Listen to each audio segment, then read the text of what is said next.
Remember when I analysed all of 1.6 servers a while back? Now I've done it again for all 3 main Counter-Strike games. Thanks to Kinsey for creating a plugin that made getting the data from gametracker so much easier. But there is just one issue. On gametracker, players on official CSGO servers aren't recorded, making the game look far less popular than it really is. By comparison, Source has about 9,000 players, Global Offensive 30,000, and 1.6 53,000, even though Global Offensive should be by far the largest, perhaps 10 times larger than 1.6. This omission is disappointing since it restricts how much analysis I can do from these games. I investigated this by tracking a friend's matchmaking game and the site showed his server as being offline. This could mean that official Valve servers always show up as being empty for whatever reason. But hey, the community servers are still shown. I'll do what I can with the information that I can see, but just remember that it only includes community servers, which means that the results for Global Offensive are going to be very different to the older games, with official Defuse, Hostage, Deathmatch and Gun Game modes being excluded from the data. This means that although Defuse mode remains by far the most popular mode for the older games, in Global Offensive it's actually challenged by Surf mode, which only trails behind by a small amount. And whereas Hostage mode sits at 3rd place for the older games, it's in at 15th for Global Offensive. I thought it was interesting that Fight Yard maps are popular for 1.6, with Gun Game trailing far behind, but this is reversed for Source. Could it be that it's the naming scheme of the maps rather than the game mode that's changed in popularity? 3rd place for Global Offensive goes to 1v1 arena maps. Other things I've noticed are that Surf and Bunny Hop modes become more popular in later games, and Zombie mode less so. It's sad to see achievement maps, a mode for AFK players to rank up their accounts and stats, ranking 6th most popular for CSGO. And quickly, this image shows how popular each game mode is for every game, with the rest of the game modes bundled together as Other. If all 3 games were equal for a game mode, they'd all be 33%. But you can see that this isn't the case. Surf is most popular in CSGO, Fight Yard in 1.6, $2,000 mode in Source, and so on. If one of the games isn't shown for a minigame, don't trust the data.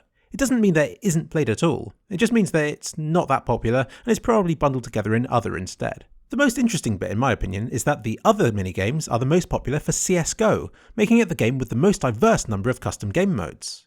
This surprised me a bit. Back to Defuse mode, and I'm surprised by how accurately CSGO's limited data reflects my experiences with the game. The data was collected just days after Operation Wildfire was announced, so Nuke's results are probably boosted a bit by this. You've got to be proud of Mirage and Cache, 2 maps that the other games didn't have or hardly played. I never considered Dust and Aztec to be very good maps, but they have really well and truly been buried in CSGO. I have no doubt that their placement in reserves has something to do with this. I bundled custom Dust 2 maps separately from default. For 1.6, they were the 3rd most popular maps to play Defuse on. Source players didn't enjoy custom Dust 2 at all, and it's not that popular in CSGO either. And have you noticed how there are now more servers than there are players on Dust 1 and Dust 2? Could this be because they're the default maps for official servers hosting the reserve and main map pool? Still doesn't explain the issue I covered earlier about whether they're idling or if this is how they're displayed on gametracker by default. Let's move on again. In my earlier video on this topic, I asked whether Dust 2's popularity was stopping other maps from becoming popular.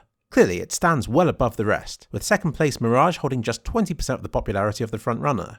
But this is better than Inferno's 14 and 7% on the older games. It looks as though new maps can shuffle through the ranks, and old ones drop, even when there's such a dominant 1st place map. But this shows that CSGO's map pool is actually less diverse than the others. If we look at just the most popular map, in all cases Dust 2, we can see that 70% of CSS's players are on it, 64% of 1.6's are, and only 54% of CSGO's. This means that more people in Go are likely to be playing on other maps other than Dust 2. But this changes as we move across. If we go to 4, in other words we're counting the 4 most popular maps for each game, then 78% of Source players are on these maps, 81% of 1.6's, and 82% of CSGO's. In other words, although fewer CSGO players are on the most popular map, more of them are in the top 4 most popular than with the other games. And you can see that things only get worse as we move along. Counter-Strike Source is the best game if you want populated servers across a diverse range of maps. Whereas 95% of Defuse community players for CSGO are on just 11 maps, the same 95% for CSS are spread across 25. But I don't blame this on Dust 2. I blame this on Valve's official map pools, which have no doubt stolen people away from this custom community and has made it more difficult for amateur map developers to have their creations played. Unless, of course, they're selected for an operation. But there's still hope. Maps such as Portugal, Astromania and Aurelia aren't official maps, and yet are still being played. There seem to be a handful of large, popular servers that are keeping these custom maps alive. But other than that, official maps rule the roost. And lastly, Countries. Gametracker ranks servers based on popularity. Here are the locations of the top 20 for each game. You can see that top places are held by the US and Russia. And if I count up how many times each country has shown up in the top 20 list, this is what happens. Russia dominates, thanks to the country holding 12 of the top 20 servers for CSS. The US actually has more servers in the top 20 for Global Offensive though.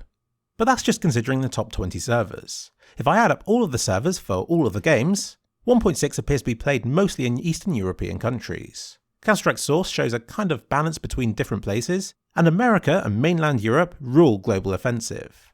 It's also interesting to see how many people there are for every server, but I can't draw any real conclusions from it. So in conclusion, yeah,